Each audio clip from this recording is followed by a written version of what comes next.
Now, the greatest radio shows of all time. Suspense. The Shadow Node. Washington calling David Harding, counter-spy. Classic radio theater. The Great Gildersleeve. Fibber McGee and Molly. Dragnet. Gunsmoke. The Lone Ranger. Now, step back into a time machine with your host, Wyatt Cox. Good evening, friends of the Inner Sanctum. Bill Johnstone stars in CBS's answer to Dragnet. This program entitled The Lineup. This episode, entitled The Molly About 7 Case, was originally broadcast February 27th, 1951.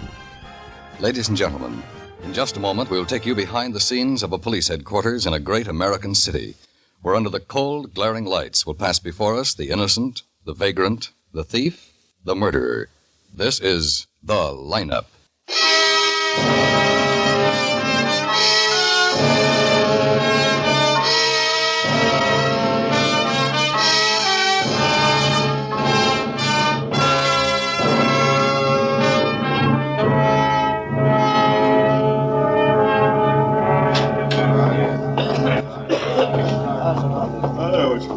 Well, go down to the front, Mr. Polo. Yeah, sure. Now, excuse me. Yeah, here's a couple. Right here? Yeah. You got one of the men, huh? I think so. May I have your attention, please? You people out there on the other side of the wire in the audience room, may I have your attention, please? Thank you. My name is Greb, Sergeant Matt Greb. I'll explain the lineup to you. Each of the suspects you will see will be numbered. I'll call off a number, their name and charge. If you have any questions or identifications, please remember the number assigned to the prisoner as I call his name. At the end of each line, when I ask for questions or identifications, call out the number. If you're sure or not too sure of the suspect, have him held. The officers who took your name will assist you. They're seated among you. Please be prompt with your questions or identifications. When the prisoners leave here, they are sent to the washroom and dressed back into their jail clothes. It makes it quite difficult to bring them back after they leave here. The questions I ask these suspects are merely to get a natural tone of voice. So do not pay too much attention to their answers, as they often lie. Bring on the line. All right, over to this side of the stage, boys. Come on, keep it moving. Okay, now turn and face front. Look right out there to the audience, hands to your sides. Now, I don't want to tell you more than once, boys. Talk up so everybody can hear you. It's a long way to the back of... Hey, you. You with a cigarette. Me? Where'd you get the cigarette? Well, I got it, so what? Quine. I don't know. Where'd you get it, King? What do you want from me? Lousy cigarette? I'll throw it away. Okay, throw it away. Just a lousy cigarette. I don't know where he got it, Matt. Well, it doesn't matter. Ain't they supposed to smoke, Lieutenant? All right, cleaned number out one, before we put Raymond them in the Conklin, tank. disturbing We're not the peace. supposed to have anything on Take them. your hands out of your pockets, Ray. Okay. Where do you live, Ray? 766 South Florida. Where's that? What is it, a house, a hotel, or what? A house. Oh, talk up, Ray. Okay. A house! The arresting officers say you were fighting. That's right, I was fighting. Oh, who were you fighting with? A guy. Guy in an alley. You know, he was doing a little fighting too, you know. Who was he? He's standing right behind me. Yeah, I don't know his name. I never saw him before. Number 7, James Link. Oh, he started the whole thing. You're crazy. That's not the truth, Sergeant. I'll get to you, James. Okay, but the judge's not Who telling you calling a jerk? All right, cut it out now. Move up against the wall, and you keep your face shut, James. Okay. All right, now, what's your business, Ray? I'm a plumber, but I'm not working. How'd the fight start? I was in a bar with a dame. A girl. This guy, him, he's got to foul mouth. What? I don't mind, but the dame, the girl don't like it. I can't blame her. I got a foul mouth. Yeah, you. Come on, break it up. Over against the wall. Go on. Okay. Now, you stay put. And you, James, you open your mouth again. I'm sorry. You see what I mean? This guy starts things like that. Get him off, Quine. Get him off. Come on, move. Sure. I'm sorry, ladies and gentlemen. These things don't happen very often. Boy, they really went at it. Yeah, Okay, we get now, all kinds. Number 2, Clyde Helms, robbery. Where you from, Clyde? Alabama. Where in Alabama? Morgan. How long you been in town, Clyde? About a week. Where you been staying? A hotel over on Lincoln Boulevard. I know where that is. It's 214 You have a Lincoln car? Boulevard, America. No, sir. Did you have a car in the robbery? Yeah, but it wasn't mine. What kind? Chrysler. Sedan, a coupe, or what? Four-door sedan. Wanted a smaller one, but it was the only one with the keys in. Any weapons? Yeah, 32 automatic. Anybody arrested with you? No? Okay, number 3, Dennis Haddock. Suspicion of murder. You still here, Greg? Yes, I'm still here. Just answer the questions, Haddock. Lieutenant. That the man? Where do you live? Same place. Where is it? Carlton Towers, 85th and Carlton. What's your business? You kidding, Greg? What's your business, Haddock? I play the stock market. That's him. I'm sure Any that's weapons him. when they He was picked the you one up? with the gun. Not a one. Sergeant Graham. Yes, Lieutenant. Number 3, hold for interrogation.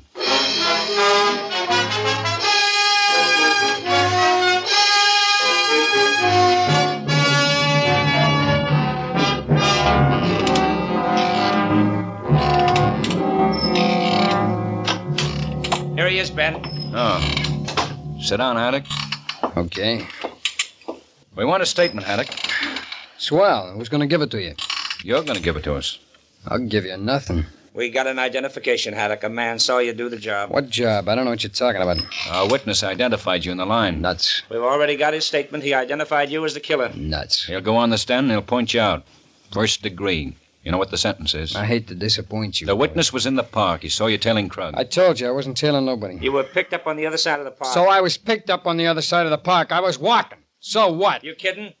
Why, you killed Crug not 10 feet from the witness. I didn't kill nobody. Now look, The copper, witness saw it. Saw you knife Crug. Eyewitness. I didn't kill nobody. You put a knife in Leon Crug. I don't get it. You really think you're going to beat this? Look, if I didn't kill anybody, why shouldn't I beat Who this? paid you to kill Crug? Oh, how many times do I gotta Who tell wanted you? him knocked off, huh? I'm getting a little tired of this, boy. We know who you work for, Haddock. We know Crug was marked. Oh, now, really? We know the whole setup. Word's been around for a long time. So you know it. What do you want me to do, congratulate you? You work for Jack Stefano. I work for nobody. You guys are really getting pretty dull. Stefano's got orders out. Every guy who might give him trouble is supposed to be taken care of. You've been reading so many books. Krug was the first. If you think we're going to let a gang war bust... I don't think anything. Except maybe you guys are a little rum-dum. We want Stefano, Haddock. Go get him. And you're going to help us put him away. Oh, now that's a real bright one, Guthrie. I'm going to put Stefano away. Yeah, you're going to put him away. Yeah. You knife Krug. Oh, now you listen, got paid Grip. for the job, and Stefano paid you. Look, fellas, please, will you? Forget it, huh? You're not going to get anywhere with me. Now, listen, Don't Haddock. you get rough with me, Take Grip. it easy, Matt. Wine. Yeah, Ben. Take him down. Let's go, Haddock. Sure. We got you, and we're going to get Stefano. Okay. With or without you, we're going to get him. Swell. You ready, Copper? Who are you talking to, punk? To you, Copper. To you. Get him out, Quine. Sure. Oh, brother. Talk about gall. Yeah, he really thinks that organization's Hey. It's okay. He tripped. Look, Quine. I mean it. He tripped. Didn't you? Yeah. Get him downstairs. Come on. Okay. Oh, you hurt your ankle, huh? Makes a difference? I ask you a question. Yeah. Yeah, I heard it. He tripped. Sure. But this whole thing is liable to get pretty serious. Yeah, I know it. Stefano's out to take over the syndicate. He's got a big organization now. Yeah, more than one guy like Haddock. And Haddock's no dummy. That's why it's going to be hard to crack. He's sure Stefano can spring him. Can he, Ben? Not as long as we got a witness. So let's put a couple of men on that witness just to play it safe, huh? Yeah. You coming to dinner tonight? Sure. Molly said about 7. Oh, don't let me forget. I gotta stop and pick up a quart of ice cream.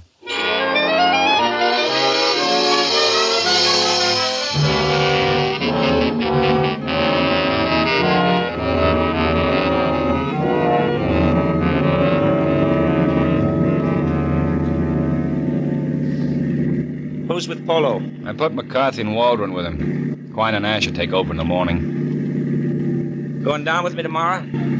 Down where? Red Cross, I told you. Give him some blood. Oh, yeah. Well, it'll have to be in the afternoon around 2. Fine. Oh, here's a market. Yeah. Give me a pack of cigarettes, will you? Right. I'll see what's going on. Okay, Al. Just be a minute. All right, take your time. 87, a 415 at the corner of Elm and Vista. 73 and 77, code 6. Hi, mister. Well, hello, son. Are you a policeman? That's right. Where's your uniform? Well, I don't wear one. I'm a detective. I'm a cowboy. You sure are. That's a pretty dandy outfit. I'm a hoppy ranger. Yeah? What's your name? Jamie Martin Fisher. I got a gun. I could shoot you. Now, you wouldn't want to shoot me. Sure I would. Oh! Officer, you got me. have him make a code. You need some help, Lieutenant? Oh, Dead dog. better put out a APB for a dangerous cowboy. I'm dying, Sergeant. I'll shoot you, too. If I give you a nickel, will you let me go, huh? Sure.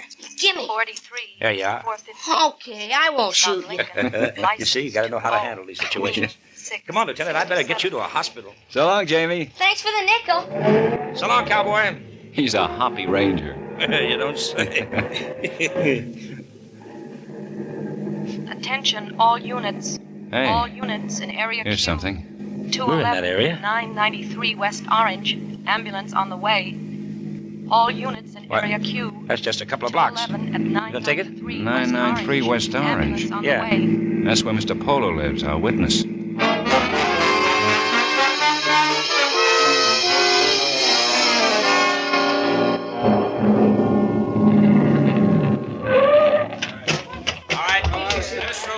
Let us through, please. Let us through. Up there, the second floor up there, somebody's hurt. Now, who are you? The landlord, it's my building. There's been a shooting. Come on, man. The second floor, second.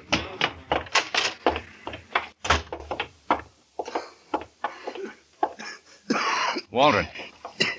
A shotgun went up. I opened the door. Shotgun. I think McCarthy got it bad. Second floor. Go on. Stay with him, man. Crawl down. I tried to get to a phone. McCarthy. Oh. Mac. Oh. Ben. Polo. Over there. Okay.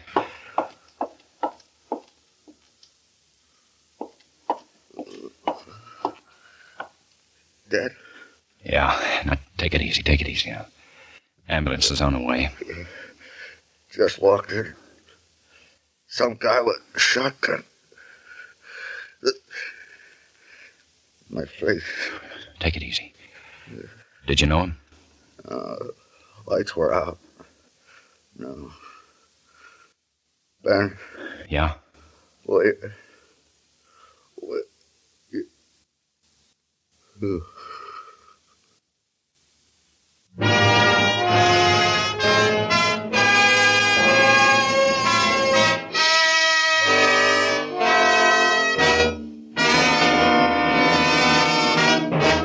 February 27th, 1951, the lineup on Classic Radio Theater with Wyatt Cox. Are you suffering with arthritis or osteoporosis? Do you have diabetes? Did you know that these are just two of the hundreds of diseases that have seen improvement with Dr. Wallach's incredible longevity products?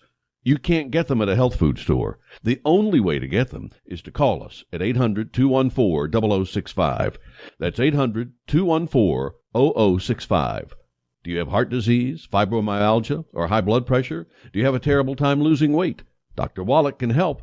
He was a veterinarian and cured diseases in animals. He felt that he could do the same for humans, so he became a physician. Over 50 years of research and helping people like you goes into every bottle of Dr. Wallach's amazing discoveries. Do you want to feel better? Learn how to treat the cause of your problem rather than covering up the symptoms with drugs. Call 800-214-0065. That's 800-214-0065. Now on Classic Radio Theater with Wyatt Cox, more of the lineup from February 27th, 1951.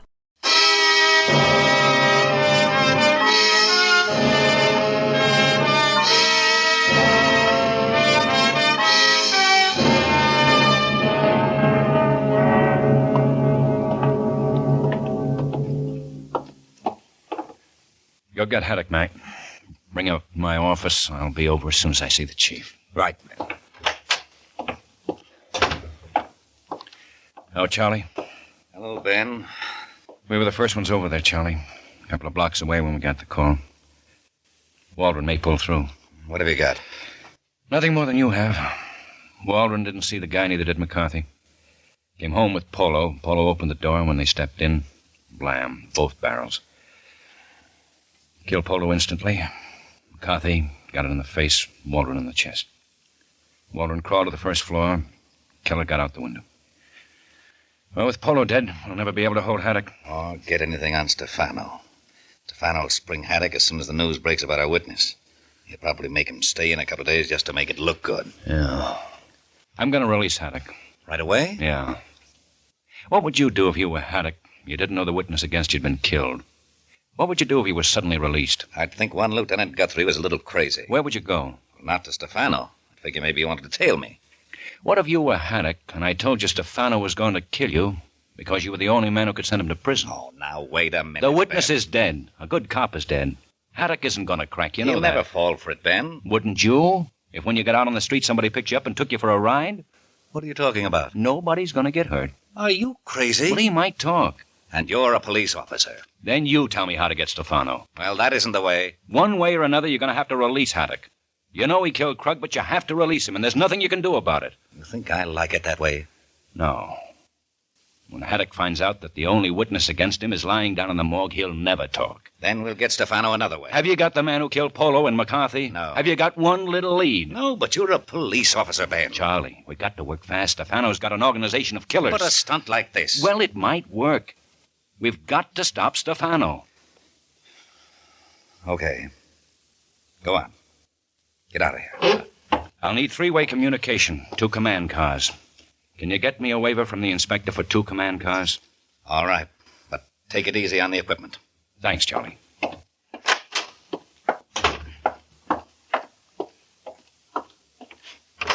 Told you, Ma. Don't you guys ever get tired? Take him downstairs and turn him loose, Matt. What? Turn him loose. That's right, Matt. Turn him loose. Right. Well, let's go, Haddock. I've been sprung. I'm springing you. You, what is this? You heard the lieutenant. Now let's Now, go. wait a minute. I don't get it. You don't have to. You can take a walk. I'm not holding you. Oh, come on. Somebody got a writ or something? No writ, no something. I want you out on the street, Haddock. Okay, but I don't get it. You will. Let's go. Now, wait a minute. What is it, Guthrie? How come? The word's out, Haddock. Stefano's afraid you'll talk. You're crazy. Look, you tell us about Stefano. We'll see you get protection. Oh, that's it.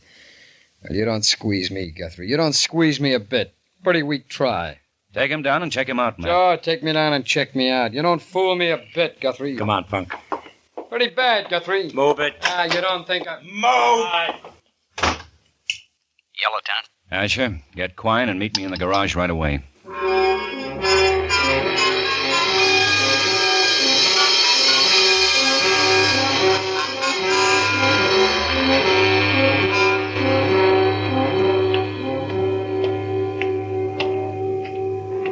All right, now here it is.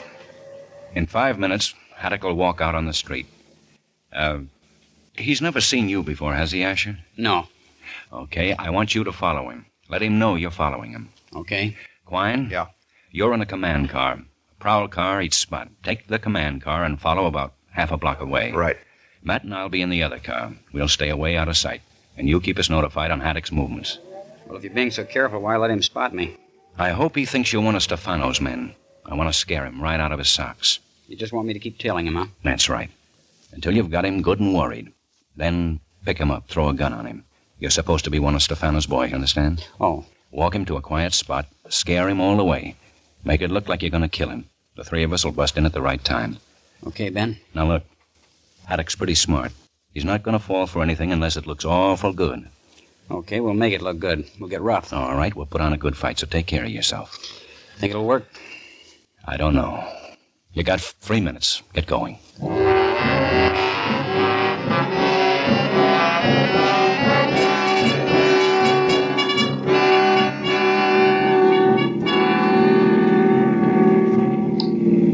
I'm at the signal at the corner of 81st and Lincoln. Haddock's going north. I think he spotted Asher. Turn here, man. We'll stay in the next block, running parallel. Left? Yeah.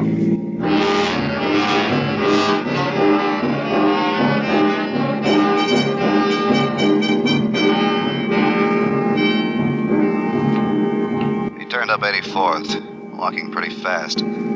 He spotted Asher all right. Turn up 83rd. Right. He's stopping and looking out a window, Ben. 300 block.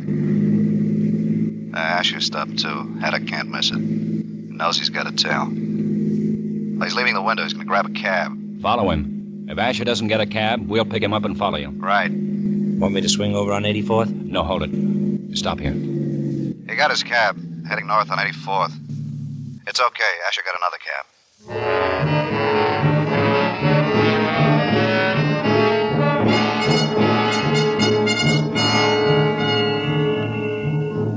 Cab stopping. Haddock's getting out. Asher's out, too. Haddock's going into the Carlton Towers, 85th and Carlton. Asher followed him in. Park someplace. We'll pick you up. Right. Let's go over, man. Carlton Towers. That's where Haddock lives.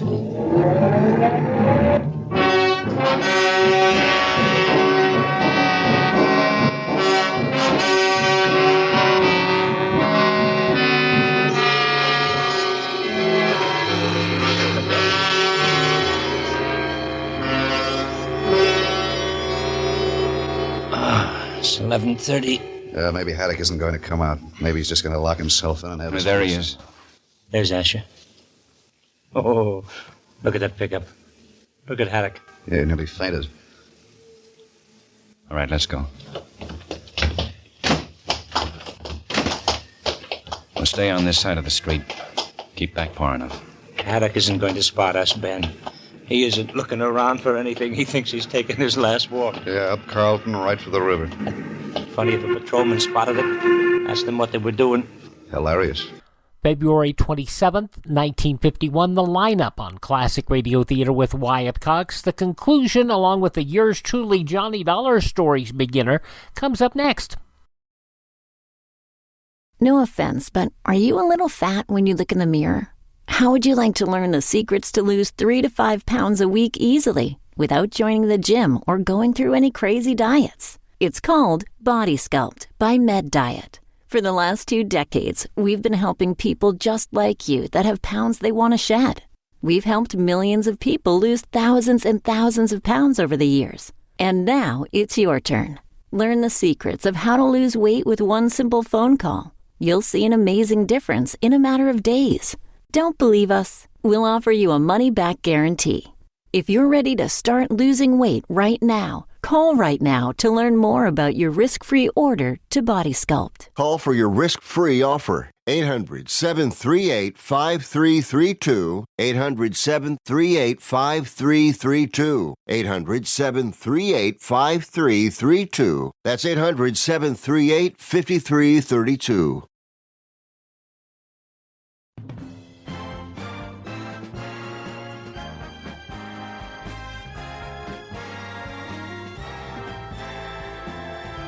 Now on Classic Radio Theater with Wyatt Cox, the conclusion of the lineup, February 27th, 1951.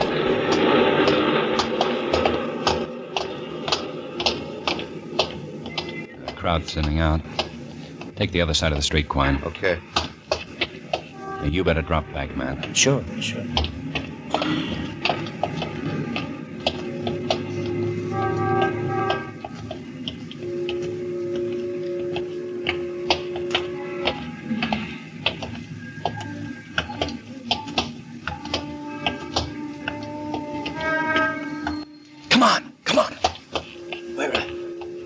Out on that dock. Now stay next to the building. Stay out of sight until we get close enough. I'll give you the word. Okay.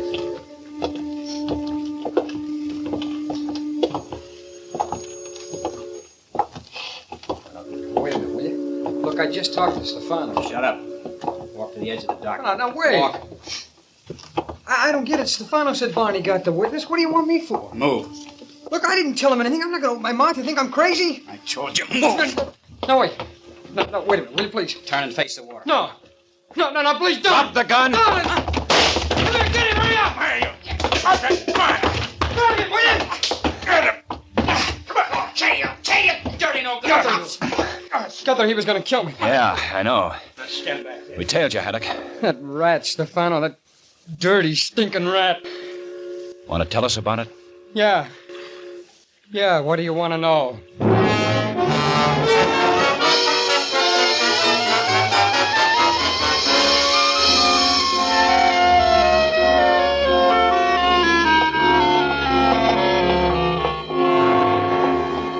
Who do you think you're kidding, copper? You can't hold me in like this. Oh, you're wrong, Stefano. You're going to be in for a long time. I'll be out of here in an hour. I hate to tell you, but your boy Haddock spilled his guts all over the precinct. I don't know no Haddock. He ain't no boy of mine. Signed a sworn statement, but you're going to get life for sure. You're nuts. Maybe you'd like to see him. Sure, I'll see him. Ben, we got Stefano. Oh, bring him in. Go ahead. How do you like it, Stefano? Shut up, Haddock. I've done all my talking. Sure, I'll shut up, but they're going to put you away for a long time, Stefano. Ah, you dirty. Try to get me knocked off, huh? Some send two-bit hood to... What are you talking about? I didn't send nobody. You're a filthy liar. Now you're going to get yours. Shut up. How do you like it, huh? How do you like it? Ben? Oh, come on in, Asher. Hey, him. Hello, Haddock. Hey, what is this? You two haven't met, have you? Dennis Haddock, Sergeant Asher. Sergeant? But he's the guy... Stefano, I thought he was one of your boys. You stupid idiot. You've been had. I've been framed. This is a dirty, no-good you frame. stupid. Get away! Get him away from me! Break it up there now. Break it up. All right, get over there, Haddock, and shut up.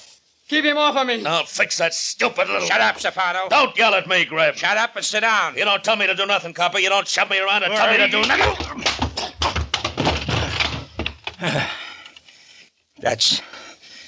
That's for two good cops, Stefano.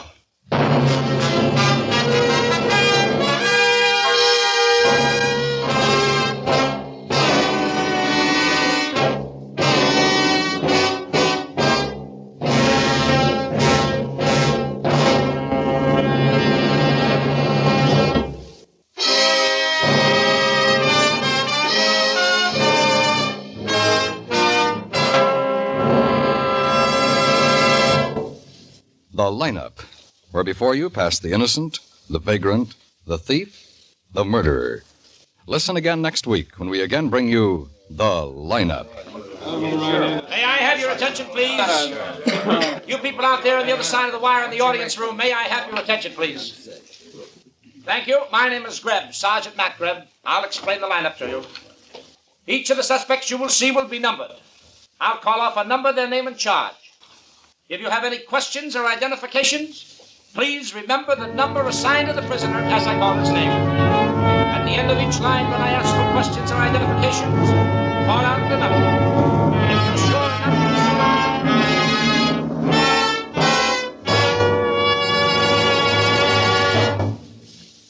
The lineup, starring Bill Johnstone as Lieutenant Ben Guthrie and Wally Mayer as Sergeant Matt Greb, is written by Blake Edwards with music by Eddie Dunstetter.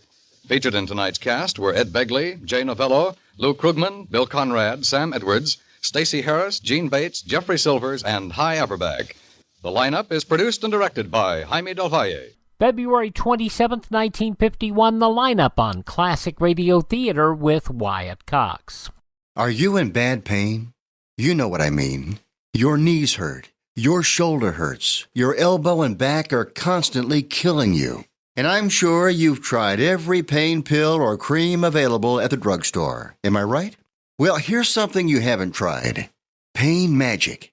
Pain Magic is not available at any drugstore. The only place you can get it is by calling the special toll-free number I'm about to give you. And to make things even better, call right now and find out about our buy one, get one free offer. We're so confident it'll work for you that we offer a free bottle with your purchase. No prescription required. Call now to learn how you can get Pain Magic and get rid of your pain. Remember, your results may vary. 800-492-8164.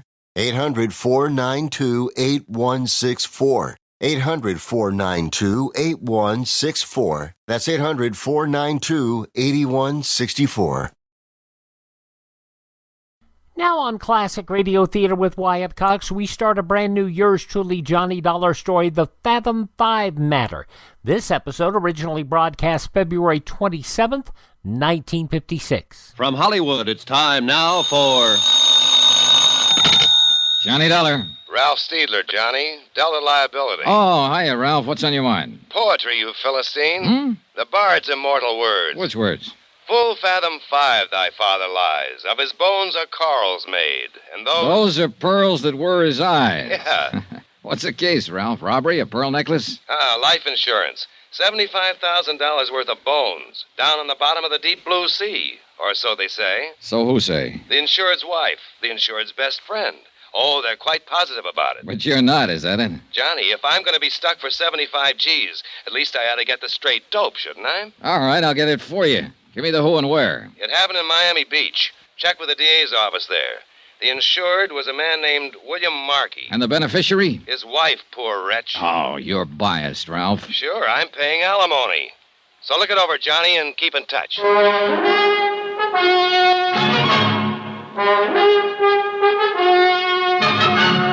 Tonight and every weekday night, Bob Bailey in the transcribed adventures of the man with the action-packed expense account, America's fabulous freelance insurance investigator. Yours truly, Johnny Dollar.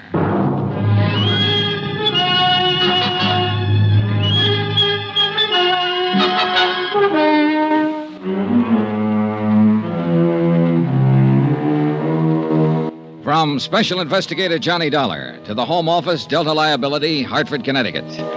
The following is an accounting of expenditures during my investigation of the Fathom Five Matter. Item 1, $143.40. Transportation, tips, and incidentals, Hartford to Miami. Purpose of assignment, aside from a chance to get a look at the sun, to check into the death of one William Markey, or to find out if there was a death, and how it happened, and where was the body, and if not, why not, and if so, how? Or rather, to determine... Well, anyway, the deputy investigator from the DA's office, a man named Barney Wilson, was at least as confused as I was, and he'd had a 2-day head start. Now, we're going on the assumption, of course, that the man is dead. But legally, you understand, the fact hasn't yet been established. Meaning exactly what, Mr. Wilson? Well, it's pretty strong evidence, but no corpus delicti. Not so far, anyway. Maybe you'd better start at the beginning. And that would be where, Mr. Dollar? How much do you know about the case? Well, very little. Mm-hmm. The dead man, if he is dead, was named William Markey. He was 46 years old, owner of a consulting engineering firm in New York. Mm-hmm. He'd been married to his present wife for 3 years. Her age is 30, and she's the beneficiary of his insurance. And, I might add, a charming and lovely young woman. They've been down here for about a month. And 3 days ago, Markey was killed, or allegedly killed, in an accident. That's right. Drowned, as I understand it, when a fishing launch sank a mile or two offshore. And then... Well, you can take it from there, Mr. Wilson.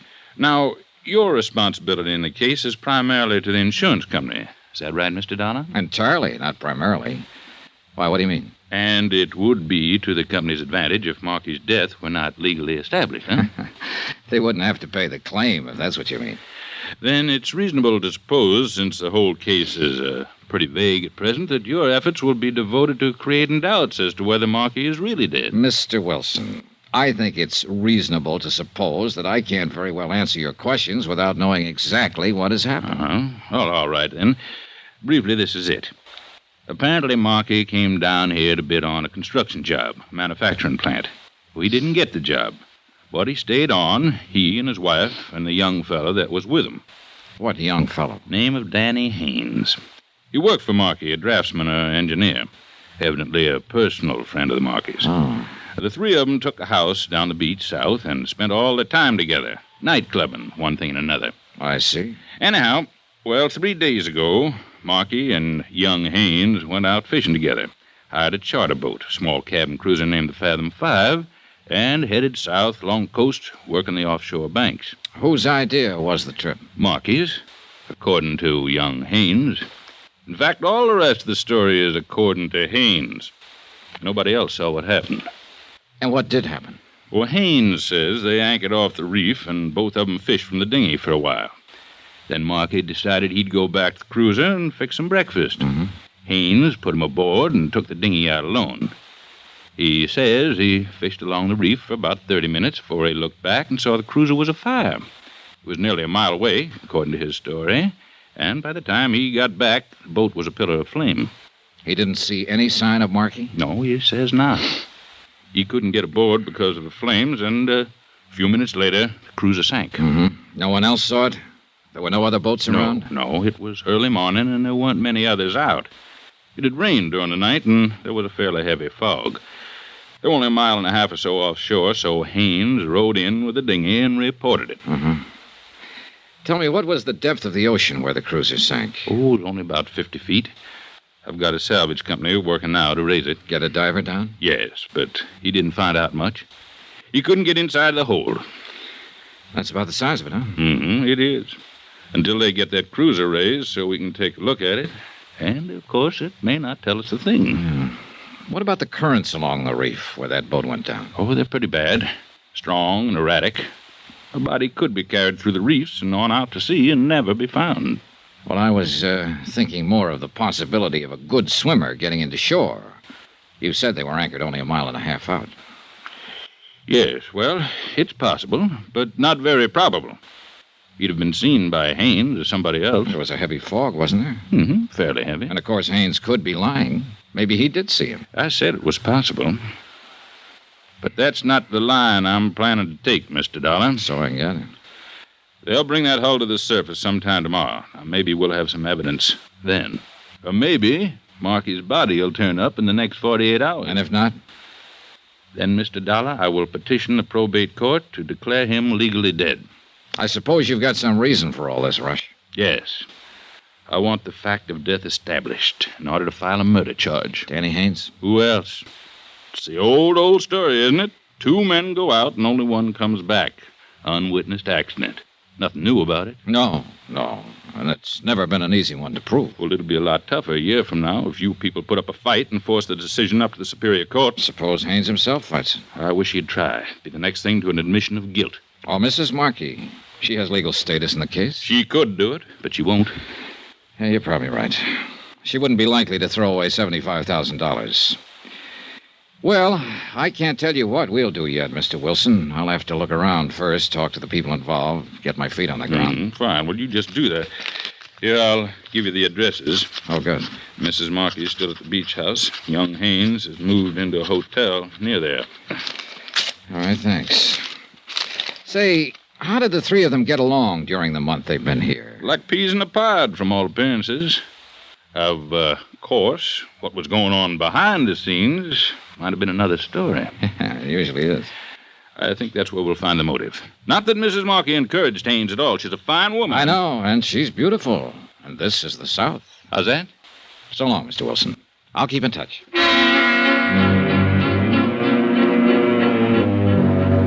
Expense account item 2, $3.35. Telegram to Hartford requesting an investigation of the Markey firm's financial status, both currently and over the past 3 years. And a similar check of Markey's personal financial status. Item 3, $4.10. Taxi to the Pompano Beach Hotel to talk with the DA's prime suspect, Danny Haynes. Look, Mr. Dollar, I've been over the whole thing with the police a half a dozen times. I'd still like to ask you a few questions, if you don't mind. They've got the whole story, all I know about it. They had a stenographer to take it down. Why don't you go to them with your questions? Maybe I got different questions. I told them everything I know about it. Look, Danny, you don't have to talk to me, but if you're smart, you will. Why so? Because the police already have their minds made up. Or at least Barney Wilson has. Sure. He's out to prove I killed Mr. Markey. Well, look, my mind isn't made up yet, so you can't lose anything by talking to me. Unless, of course, you did kill him. It happened exactly the way I told them. All right, what do you want to know? How long did you work for Markey? 2 years. You get along with him all right? Sure. It was a good job, no complaints. You got to be pretty close personal friends, I understand. Well, I used to go to their apartment in New York once or twice a week for dinner, drinks. And then the three of you came down here together on a vacation. It wasn't a vacation. Mr. Markey came down to bid on a job. Did he need you along for that? Well, he thought there might be some sketches or plans to draw up. And were there? Well, no. As it turned out, they weren't necessary. Funny, Markey wouldn't know that ahead of time, being an engineer. Well, actually, it was sort of Edna's suggestion of Mrs. Markey, I mean. I see. Yeah, now I see. Now, look, don't get the idea there's been anything between us. She's been swell to me. She's just wonderful, that's all. All right. So the three of you came down on business, and within a few days, the job contract was awarded to another firm, but you still stayed on for 3 more weeks. That was Markey's idea. I don't know why exactly. I know he'd counted a lot on getting that job. But I was getting a free vacation. Why should I argue? So all of you just relaxed and lived it up, huh? Yeah, that's about it. Mr. Markey, too? No apparent worries on his mind? Well, he was moody sometimes. Went off by himself. But that wasn't too unusual. He was like that quite a lot. He and his wife seem to be getting along all right? Sure. As far as I noticed, why? Well, let's talk about that accident for a minute, Danny. Whose idea was it to go on the fishing trip? Mr. Markey's. He woke me up at 5 in the morning, said he'd already phoned and hired the boat. The Fathom Five? Yeah, the same one we'd had a couple of times before. Mm-hmm. Well, I wasn't much for it. It was misting out with a heavy fog, but he was real hot on the idea, and I couldn't very well argue he was the boss. Was Mrs. Markey up when you left? No, but she knew we were going. She'd packed a lunch. I guess they'd talked about it the night before. All right, you took the boat out then and followed the reef south, and what happened? Well, we anchored as close as we could get to the reef and went out in the dinghy for about an hour. No luck at all. Then Mr. Markey decided he'd go back on board and fix something to eat. Mm-hmm. I let him off and then rowed back along the reef. I figured as long as I'd had to come, I might as well try for a strike or two at least. And a while after that, I looked back and saw the cruiser was on fire. Was it still foggy then? Yeah, about the same. I could just see the glow. I couldn't even be sure what it was until I got close. I tried to get on board, but the flames were too high. I kept yelling, but there was nobody around. And you didn't see or hear any sign of Markey? No, I guess he was already dead. Then, not more than 5 minutes later, the cruiser sank. Yeah. Danny, do you have any theory as to what caused the fire? Well, there was a hot plate on board. A gasoline pressure rig. It was an old one in pretty bad shape. We talked about it before. I think it may have leaked into the bulkheads in the bilge, and when Mr. Markey went to light it to fix breakfast, the whole boat just went up in flames. I see. Tell me something, Danny. Do you think Markey could have committed suicide? Suicide? Why? For what reason? Oh, maybe losing that contract. You said it was pretty important to him. Or maybe he thought he was losing his wife. What do you mean? Well, maybe he misinterpreted your friendship with her, Danny. You're crazy. You're in love with her, aren't you? That's my business. I told you there was nothing between us. All right. But did Markey know that? Look, you're the same age she is, and he was 15 years older. A man like that might get to wondering... Knock it off, Dollar. Nobody's private life is going to be dragged into this. You better stop and think, Danny, while you've still got time. A defendant in a murder trial doesn't have any private life.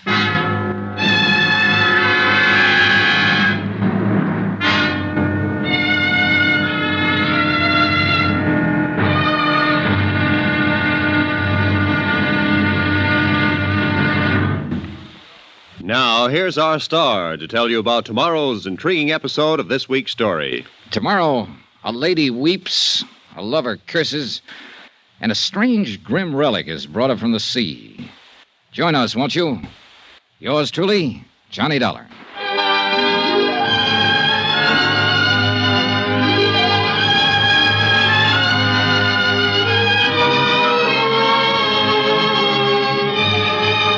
Yours truly, Johnny Dollar, starring Bob Bailey, is transcribed in Hollywood.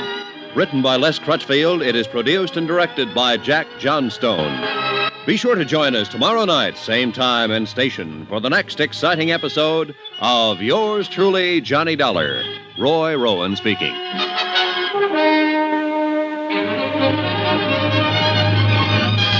And the first part of the 5-part Fathom Five Matter, as it was originally broadcast on CBS February 27th, 1956, here on Classic Radio Theater with Wyatt Cox. Please take a moment to thank this radio station and support their advertisers. A card or a letter to the station would be so much appreciated, not only by them, but by me as well. Also, please visit my webpage as you have a moment, classicradio.stream. There you can stream our shows on demand, learn more about classic radio collecting, and contact me through classicradio.stream. If you miss a day, you don't have to miss a single show. You can also find them on my webpage, all of our shows, or you can also find them through iHeartRadio, Spotify, Spreaker, TuneIn, Apple Podcast, Google Podcast, or Amazon. Just search for Classic Radio Theater with Wyatt Cox. Classic Radio Theater with Wyatt Cox. Thanks for tuning in. Tell all your friends the great radio shows are right here at this spot on the dial. Classic Radio Theater with Wyatt Cox on your favorite radio station.